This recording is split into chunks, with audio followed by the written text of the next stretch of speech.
Wave, my inner soul make a village glow. You can see the real through my inner scope. Real grows with a feel cold. Get my spirit to the pen stroke. Young Westbrook and the rim is low. Sweet tang when I fall through. When I hit the queen with the give and go. I've been getting close, I've been finna go. I've been in a mode when my people's die. Are you guys ready? Go. Isn't it hot? Go ahead and start us off, big man. I don't know. It doesn't feel right. Why not? You guys not hot? Hot. Is it too hot in here? Is it hot in here? I think it's a little hot. We'll We'll start this. There's too much heat in this goddamn gym.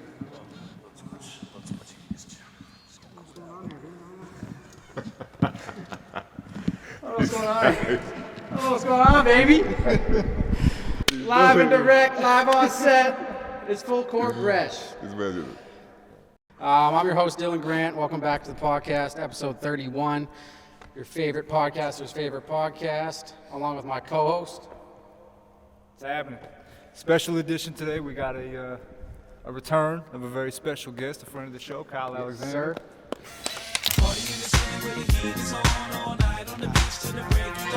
Got his trainer, Hope Fitness, on Instagram, right? Hope__fitness. There we go.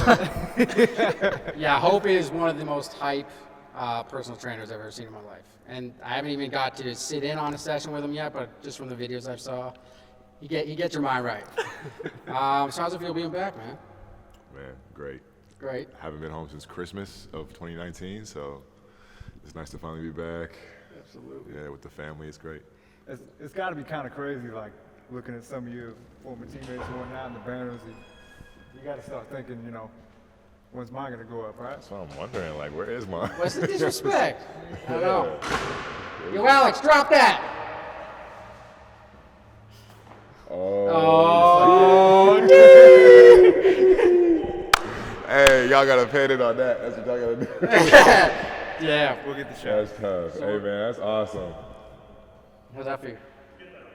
Yeah, we're putting it up there. Or they are. I don't work here. But. It's got to be up there where it belongs, of course. Yes, sir.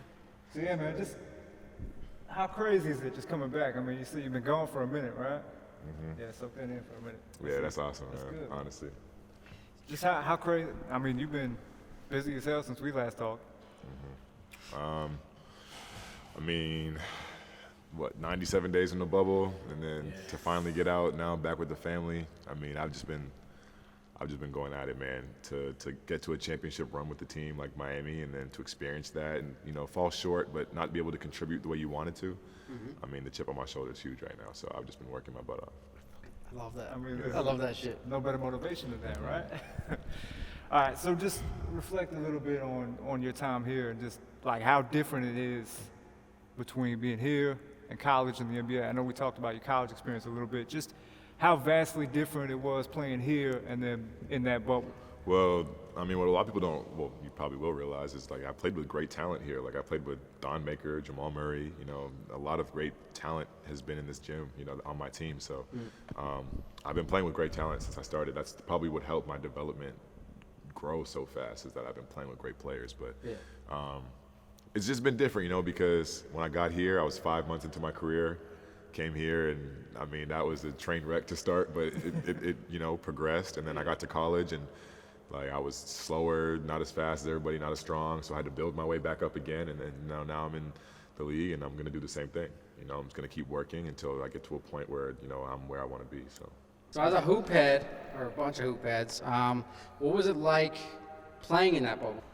The first week in the bubble. Like the food, the rooms, just Yeah, because we your saw first impression. we saw a little bit of behind the scenes with Matisse Thybulle and like JaVale McGee's new YouTube sensation stuff they're doing behind the bubble. But what was your like personal experience like? So it was interesting because there were 3 dates every team traveled. So there was July 7th, 8th, and 9th, and my team went on the 8th.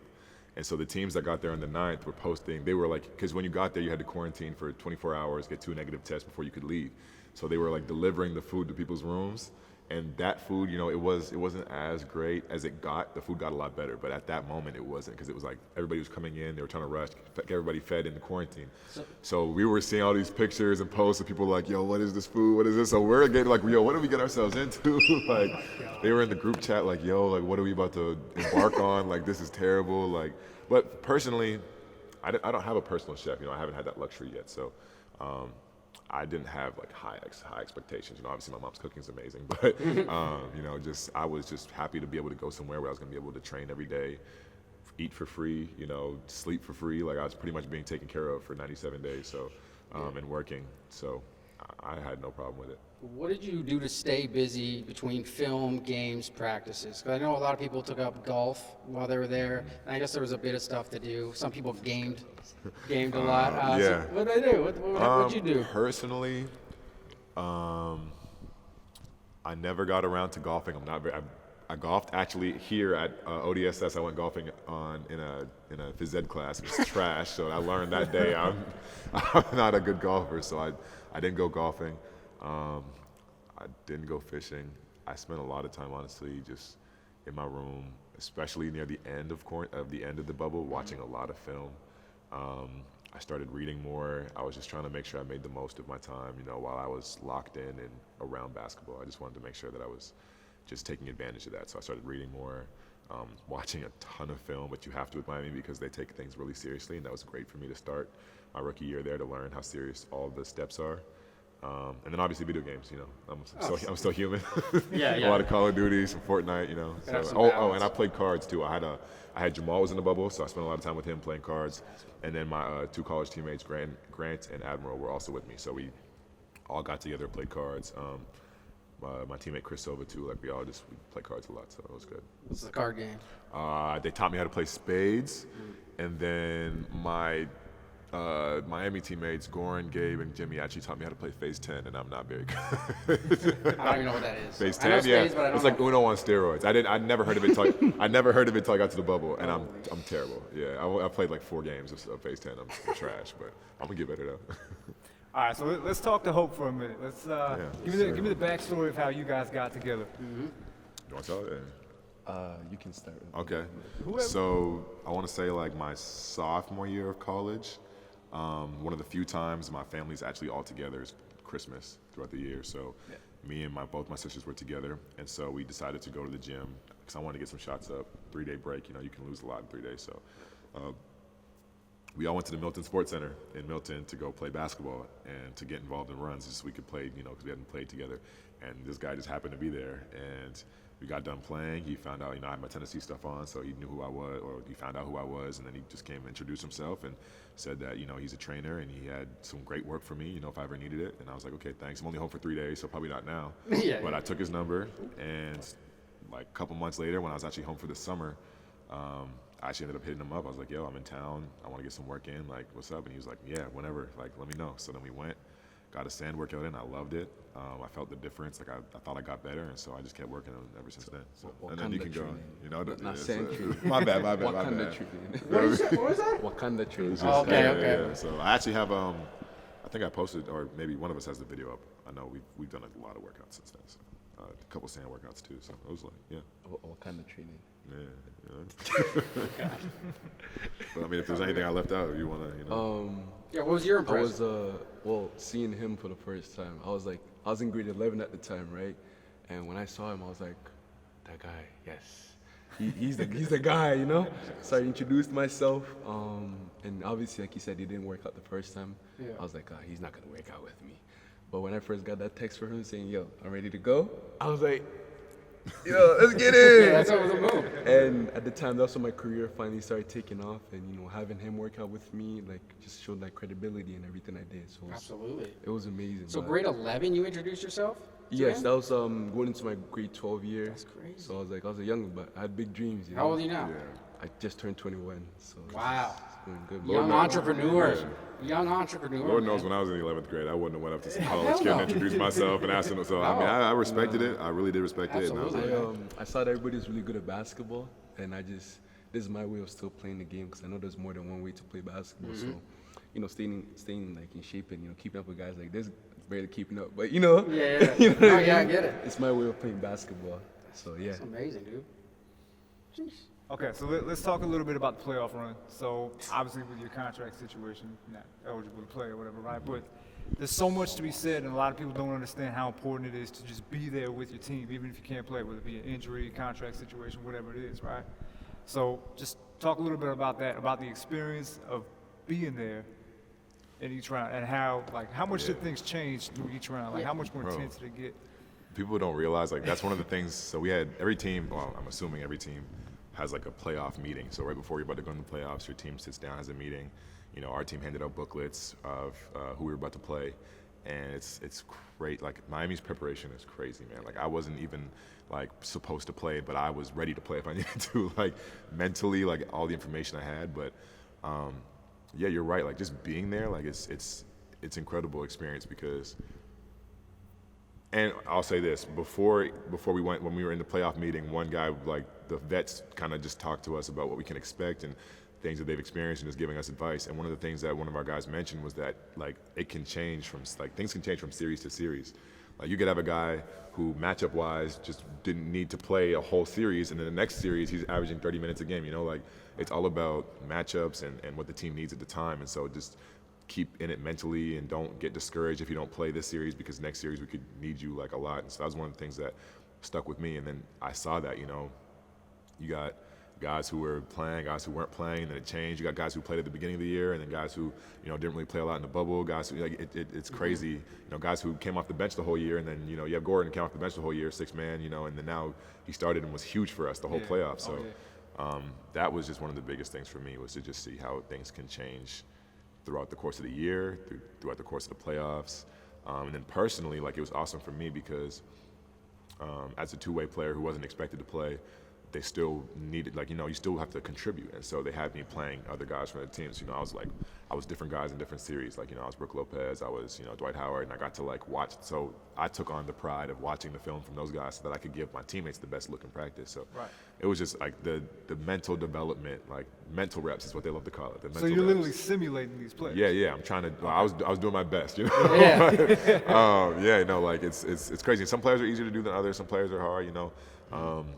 Some guys, they only wanted me to be that person on defense, then they had other guys play the person on offense. You know, it's like whatever you can do to contribute, and that was, like, my biggest thing, because I knew that as a competitor, like, who came off of a #1 basketball team in the country in college and contributed to a championship, like, I know that I want to contribute, and that's why I'm working my butt off right now. But that's why I wanted to make sure I watched the film and was doing the most I could to give my team the best look. It's crazy. So when you say you were emulating them, were you also, like, giving them pointers? Because you said you watched the tape on, like, certain guys. Were you like whispering in their ear, like, look, like, he likes to do this a lot, so let's practice this? Or did your coach kind of? That's the thing about these guys, though. You, like, these guys, a lot of these guys have been in the league for so long. Like, they know these players inside and out. You know, like, they've, like guys like Myers has been in the league for 7 years. You know, like, he doesn't need me to tell him what Brook Lopez does. Like, he's played against him for the last years. You know, so I'm just saying, like, they've been through that. If anything, like, I remember I was playing Brook Lopez on defense, and Jimmy was like, hey, like, don't do this, like, don't do that, do this, like, because he was trying to tell me, like, he's not going to do that, he's going to do this, you know, keep doing this. And I'm like, okay, thanks, like, I'm just down here trying to not mess up, you know, you're like, so, you know. Was he saying that right in front of Brook, or, like, back on the bench? No. So he was saying that to me in practice. Oh, okay, you know, gotcha. Playing as Brook. Yeah, Gotcha, like, gotcha. going out, Yep. yeah. So, you know, it was a really cool experience, that part of it. So you guys, round 1, match up with Indiana, right? Yes, sir. And swept? Yes, sir. And I think most people, from what who know basketball or read about it, they expected a decent series, I think. And you guys came out and just, it wasn't even close. Just clearly It was over. just clearly. So you guys got preparedness. So you guys get the ball kind of rolling with that, and then you're faced up with the Bucks, with the MVP Giannis, and they're projected to almost win the East. What's your mindset going into that round, that matchup? You know, as a rookie, you don't really know. My first playoffs too, like, and granted, like, I mean, I started playing at 16. I have to be honest, I didn't really watch basketball until I started playing, so, like, I really didn't know what to expect, and especially because they're the #1 seed, they're the best conference. You know, before the season ended, they were like something like 48-12 or something crazy, so I didn't know what to expect, and, you know, they came in, and I mean, my team, I mean, that just speaks to, like, the Miami culture, man. We were so prepared. like we watched the rookies watched film before each series, because we know we had some time before the Indiana series, and then we swept them. So then we had a lot of time before the Milwaukee series. So, like, the amount of times that we watched film, like, we were so prepared. Like, it's just crazy. Okay, just a sidebar in relation to the Milwaukee series, rather. When there was the stoppage of play, Milwaukee doesn't play. They stay in their locker room that night and everything that happened. And of course, the NBA I think did a fantastic job with keeping the whole Black Lives Matter and equality movement a point of emphasis throughout the entire run, right? What was that initial reaction when you guys caught the news of that happening? I think a lot of guys maybe thought that maybe the bubble was done. You know, maybe we were going to stop altogether.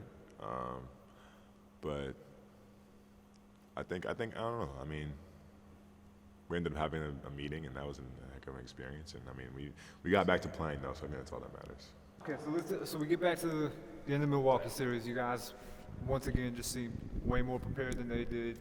Took care of business. You move on to the conference finals. Now it's the Celtics. So how is the preparation different in that sense? How's the feel different for that sense? I mean, now you're going to a conference final, so you just beat the #1 team in the East. Yeah. You're going to go play a very talented team in Boston who has multiple offensive threats. I mean, it's if anything, we did what we did, but tenfold. You know, we took it to another level. It was a lot more serious, a lot more locked in. A lot more leadership, like through all levels, from vets to coaches, all that. It was just, you know, it was a process, and we were all in it together, and it was just a lot of fun to be a part of, man. Like I did a lot of growing, basketball-wise, and mentally, physically, personally, all that in that bubble. So. Were you giving, because you were teammates with Grant for so long, and he was on Boston, were you kind of giving people defending him some little pointers here and there of what tendencies he kind of has? I definitely was in charge of him for, you know, I was the person who broke him down for the team, you know, letting people know what he was about. Right. Everyone just looked at you. Yeah. What's this kid do? Yeah, I definitely was in charge of that one, but what does he eat, by the way? The kid is massive. right? Everything. No, That dude is. I don't know. Built, I know he loves man. popcorn though, so. Before we get to our next question, we'll just take a quick second. Quick sec. Good call. Just so you know, I don't know if anybody peeped, but a spider was walking over. I didn't see it at all. Went into the. Hope, Yeah, it went. Hope, you gotta tell us went when over that to started. I seen it and I looked at you guys, feeling like Hope, I didn't catch it. whose sweater is the catch blue one? Because it's over there. Oh, God. Yeah. it's actually a big one. It's a. Oh! There it goes, yo. It's a D's, dog. Yo, how do you pop out like that? We pop out at your party, I'm with the gang, and it's gonna be a robbery, so tuck your chain. I don't know. It's a Grant Williams spotted. I'm with the gang. There's no way you said that, bro. So we're back. Boston Celtics, you know, they just eliminated this guy's Toronto Raptors or whatever. Hope you like Toronto Raptors too? Or you just go wherever, you just with Kyle now? He's a Heat fan. He's a Heat fan. Or he's a basketball fan. Hey, man, whatever team wins, man. So Marcus Smart coming off the craziest offensive performance I've ever seen against the Toronto Raptors, by him personally. He's already an amazing defender. How do you guys prepare for the guards in that series? Like, how much time goes behind the scenes? You said you were emphasizing on film and stuff, but really, like, how much is it all you guys think about all night, every day, just going to that next game? No. And how to stop it, or no? You guys got other lives too. No, I mean you devote certain time to that. You know, for some, hey, no, don't get it twisted. Like for some guys, it might be like, for guys like Jimmy and those elite guys, like I can only imagine what goes through their head and how they're when they go back to their room, what they're thinking about on a daily basis. Like it might be, but I know the way that the coaches coached about it was, you know, we're gonna talk about it for this amount of time, but then, you know, the playoffs is like a stressful, intense, like draining like time. So when you can go, like there were times where he emphasized, like, you know, go take an hour and watch a movie today, like just like ease your mind, like go fishing, go golfing. Like I know guys were going golfing and stuff. Like you gotta find, I think maybe you gotta find little moments where you can find some like peace of mind, you know, where you can take your mind off of basketball for like an hour and a half, like if you can 2 hours, you know. So that it's not the first thing you know, because for a lot of guys, it is the first thing you think about in the morning, last thing you think about at night, you know. But so if you can find like a little moment to just ease your mind and take a little break mentally, so you're not as drained, because that mental part of it is just as big as the physical part. People don't realize. Absolutely. So NBA Finals. Wait, before we get to that, do you think some people adapt better to that kind of isolated basketball 24/7 mentality. Like, I think Kobe would have been flawless in that kind of environment. No distractions, nothing. Jamal did pretty damn incredible. Like, with no, I don't know what it was, but he played out of his mind in that playoff run. Do you think just some players do better than others with that adapting to that environment? Yeah, probably. I think so. I think the focused part of being in a bubble had something to do with it. I think maybe no fans had something to do with it too. You know, some guys, maybe that's a big thing for them, is going out and playing in front of a huge crowd. I'm sure a lot of guys love that though. But no, I definitely think that has something to do with it. Was the environment more like a hoop run or a practice or a game? Because you're used to playing in front of a lot of people at Tennessee. I can't imagine it being the same kind of environment as a game. Or is it like a hoop run, but you're just against another team? Like, what was it like? If you had to pick one? Yeah, that's an interesting question. If you had to pick one, practice, hoop run, or game? I mean, it was definitely a game. Like, you knew you were about to go into like battle, like you're about to play another team. Mm-hmm. But instead of like an arena full of fans, it was like your team, their team, and then cameras and family. Right. Yeah, that's true. You know, like that's the only difference. So it was like, yeah, I don't know. Maybe it was. Different. You know how people talk about like when you get on the court, everything else just goes black and you're just focusing on what's in front of you. Like, imagine that, but literally everything around you is black. So, you know, I don't know. Yeah, that's true. I don't know how to explain it. You know. All right, so you're in the NBA Finals, about to face LeBron and the Lakers. My beloved Lakers. What is that film room like? Like those meetings, is it kind of the same deal, just a little bit more intense, or was it a completely different approach? A lot more intense, a lot more detailed. You know, this is the last one. We just won 12 games to get to where we were. Yeah, everybody's just really locked in at this point. Like, 4 more wins and we're champions and we can get the hell out of here. You know, that's what everybody's thinking. So I mean, it was just really intense.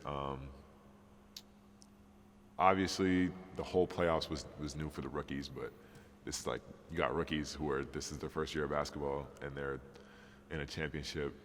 You know, that's different. That's so a lot thrown at you. Yeah, exactly. So you know, it was interesting is the only word I could like. It was really intense and interesting. Oh my God, enough. So Lakers take 2-0 lead. Game 3, it's a very good battle at the beginning, and then rumor has it something was said by someone on the other team. They're in trouble. Did that happen or did that not happen? Did you hear anything? I didn't hear it, but I think I saw a video that might have happened. I think I saw the video of something. Yeah. So then what happened next? Game 3. I mean, Jimmy had a 40-point triple-double. Jimmy goes off. Jimmy has. You didn't know that happened. Jimmy has the best individual performance I've ever seen in a finals, I think. Butler the drive, the runner, he banks it in. Oh, what a masterpiece from Jimmy Butler. And the Heat go up by 9. For a long time. One of them, yeah. One of them, for sure. That was, so right there, did you guys kind of cling on to that momentum after that win in Game 3? Did you like notice a change in the environment in the locker room? Did everyone kind of get, okay, we're not out yet? Yeah, I think we got better each game. I think the first game, whether nerves or anything had anything to do with it, I think that the first game we were just, you know, it was a rough one. You know, I think we got beat by a lot, but it was a rough game. The second game, you could see us get better. You know, we got better. We competed. We were right there. And then the third game, we win, and we kept getting better as the series went on. Obviously, Jimmy had an incredible performance the Game 3 and an incredible performance Game 5. But I think we just got better every single game. Yeah. So let's go. I get it, things didn't end the way you wanted to, but it's, again, something to be said about the experience and everything. So you get back to the locker room after Game 6, and how's everybody feeling? Aside from the obvious, everybody's disappointed or whatever, but what's the conversation that follows? What's everybody take away from? That's a tough one, man, because it's a passionate organization, so yeah, everybody's really bummed out about the loss. Definitely gratitude for the experience and a feeling of like just gratitude to have experienced that with this group of guys. Coach is thankful for everybody's contributions, but you know, still like it's unfortunate. You know, it's an unfortunate loss. Yeah, and there are people like, listen, I'm a two-way. I didn't play, but there are guys who have been in the league for 7-10 years who didn't get as far as like I. So you know, like you have to respect and appreciate the fact that you got that far. But as a competitor, you know, you're not satisfied. Yeah. Did you get to like feel in the moment? Did you soak it in? And then you said that kind of made you hungrier, have a little more of a chip. Did you soak that all in? You know, you had to understand, like, I mean, yeah, I don't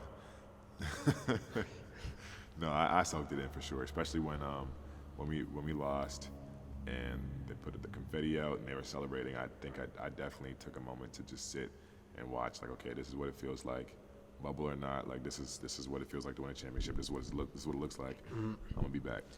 Like, I know I didn't even play. Like, people get like, no, I'm gonna be back. Yeah, you're gonna be back. Yeah. I believe it. Hope believes it. I was rooting for him the whole time. Oh yeah, but I'm a Lakers. I don't want to say it, but like I'm a Lakers fan, like I always have been. But you guys were the funnest team all year to watch. Like, it was insane. So I can't imagine those practices. You guys going out in practice, everyone making each other better. What was it like being with another Canadian there? I guess, did he have any influence on you and like help you in any way? I don't know if he would have, like with Kelly Olynyk, but like, 100%. does it just help to have that kind of guy? 100%. First of all, we had how many international players? Hold on, we had Goran, Chris, me, Kelly. I don't want to leave anybody out. Is that it? I don't want to leave anybody out, but yeah. So we had guys you had a guy in Chris Silva who understood my struggle of not seeing your family for a long time. The man, they brought his mom in for Christmas, which is awesome, but he hadn't seen her for like 2-3 years before that. So he understood he understands the struggle of like feeling like alone, regardless of whether we're in Miami or not. Like, you're just not with your family, you feel alone. And then you got a guy like Kelly, who's a Canadian, who understands my slang. You know, we talk like we understand and call each other doggy. Like, he understands all that. And bro, he loves that word. But we're actually born in the same hospital too, so it was nice to have somebody who was Canadian, who just knew like different things, and I could have conversations about Canada with him and all this stuff. And it definitely made it better. Yeah, and you guys, not to mention, you lost 4-2, but you had 2 clear injuries and 2 great players.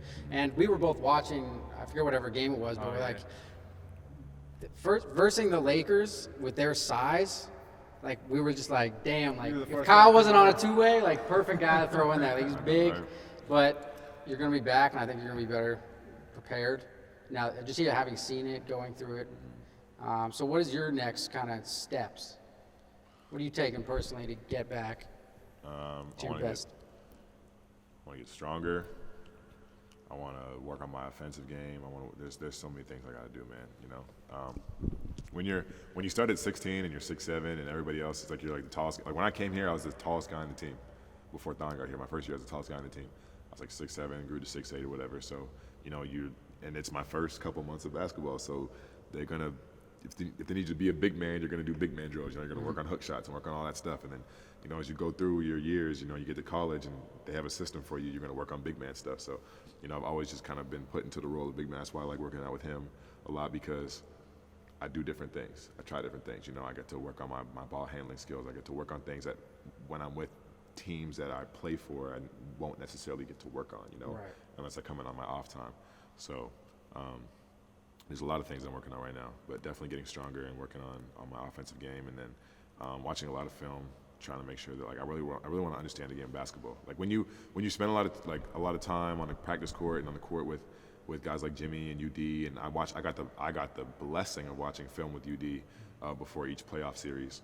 You see how differently they look at the game, and it's like, I don't know if I'll ever look at the game the way Jimmy looks at the game, and the way Spoelstra looks at the game. I don't know if I'll ever look at it like that way. I feel like Jimmy just looks at it like this. Oh my goodness, like they have, their IQ is crazy. Their IQ is crazy, but yeah. So I definitely want to just work on my basketball IQ and work on all that stuff, man. Yeah. So being around those just great minds, are you just constantly picking their brain too? I did my best, you know, especially when the playoffs started. I'm one of those guys where, especially since I wasn't contributing the way I wanted to, I didn't want to get in the way. That's my biggest thing. I didn't want to mess with anybody's routine. I didn't want to do anything like, you know, so I kind of tried to stay out the way a lot when I was, especially when we got into the playoffs. But I definitely that was one of the best experiences for me, was watching film with UD, because like I got to watch film with him before every playoff series, and just the way he broke it down, like, he's like, okay, this dude, yeah, he can't do this. Oh, yeah, he likes to do this. I'm like, bro, I didn't even see. I watched this film before I Yeah, got here. Like, yeah. 'cause obviously I was going to be prepared for when I watched it with him, so I watched it first. But I didn't even see all that stuff. Like, it's crazy. So just watching it with him the first time and the second time, I started to see things that he saw, and the third time, it's like I was like, yeah, man, like this is awesome. So He's crazy. yeah. So, Hope, what does his training regimen look like for the next little while? So ever since he came back, we have different, like, we try to do different things. I don't try to do the same things, traditional other trainers would do. We have lifts in the morning with one of by far the most craziest guy I've ever met in my life. His name is Akwazi AK. We work out at 5 a.m. in the mornings. And then we go on to, obviously we just can't do traditional lifting, so we try to get him strong, but at the same time be explosive. So we go to Athlete Farm in Brantford, and that's what we do is traditional, is functional training. The body works, keep himself mobile, Explosive, explosive, everything like that. Right. And then at nighttime we have we get the gym where we work on literally everything that we can possibly work on. I've watched a lot of his films, and a lot of time I look at the stuff that he does and what he could do better, and then from there, that's literally how I design the workouts for him. I look at the things that he's doing, and we really repetition, over and over and over. So you really personalize your workouts for your athletes. So That's I have great. to, but he's a little different. So I gotta invest a lot more time and try to be the best, best I can be for him. That's about it. So it's nice though. But he works. He's a workaholic. That's what I can say. Like, he goes crazy. Sometimes he does not leave me alone. Every day, we about to work. So he's going crazy. That's all I can say. I will say this though, in Milton, it's tough, man. 'Cause Very tough. It's obviously it's not like it's not like a big basketball town, like so.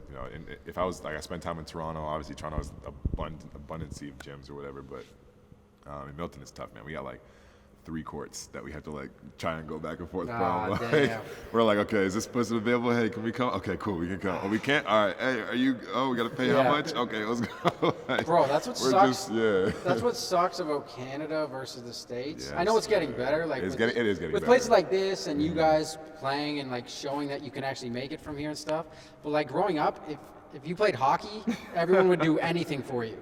But if you played basketball, no one would let you in. Janitors, no, go home, go play hockey. Like they just didn't care as much.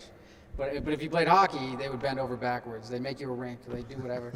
But like, No, facts. but like I'm glad to see people like you and other Canadian players are really. Yeah, and there's so many more that are coming up right now too. Like just in Milton alone, there's, I don't want to leave anybody out again. I hate doing that, but I know Christian David was one of the first dudes I met when I was first going to college. He's at Butler right now. Yeah, no, he was the first dude I met who was like in Milton who actually could hoop. Like I was here.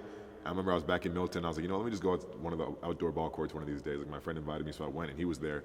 And somebody asked him to do some dunk, and his brothers were like, nah, like his whole career ahead of him. I'm like, yo, who is this guy? Like what? Who is this dude? But he was good. Like he was solid, man. He's at We're in Butler Milton, right man. now. Yeah, and then there's Yeah. like Addison Patterson. Like I think did he go? He didn't go here, did he? Yeah, he did. Oh, he did. Yeah. Yeah. So there's so many like more younger dudes coming out, man, especially from around Milton. So it's gonna keep getting better. But that is definitely a struggle. Is like finding a place like to work out, But luckily, like he's really connected with a lot of people, so he's been able to be good with that.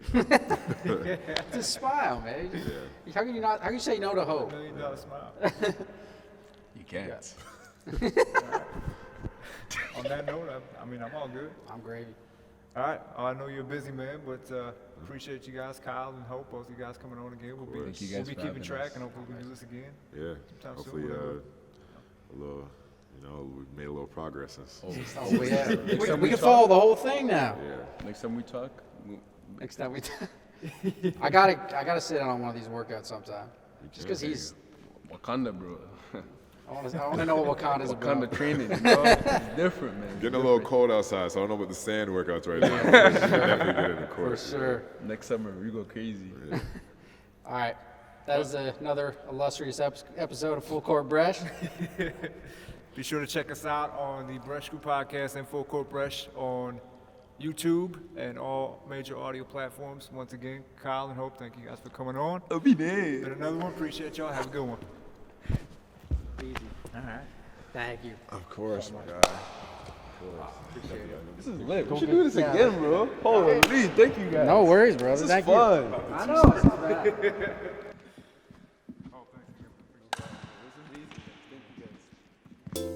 Thanks for watching. Since you're here, why not take the time to like the video, subscribe to the channel, and ring that bell. Also check out Bresh Crew on Spotify, Spreaker, TikTok, and Instagram. And that's all I got.